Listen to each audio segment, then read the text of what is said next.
Menko Polhukam Republik Indonesia sekaligus Cawapres nomor urut 3, Mahfud MD, menghadiri acara kuliah umum yang digelar oleh Universitas HKBP Nomensen Medan pada Senin 15 Januari 2024. Dia mulanya bercerita mengenai disertasinya. Dia menyebut banyak orang yang tidak bisa membedakan politik hukum dengan politisasi hukum. Mahfud menjelaskan alasannya memilih konsentrasi politik hukum. Dia merasa resah sebab katanya hukum pengendali yang utama, tetapi energi politik lebih kuat.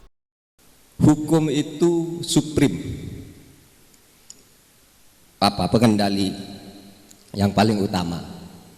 Tapi ternyata di dalam kehidupan sehari-hari itu energi politik lebih kuat. Saya lulus tahun 83. Saat itu otoriterisme Orde Baru sedang berada di puncak. Setiap hukum itu dibuat secara sepihak. Setiap ada pelanggaran hukum kalau menyangkut kepentingan pejabat itu dilindungi atau dicarikan satu korban.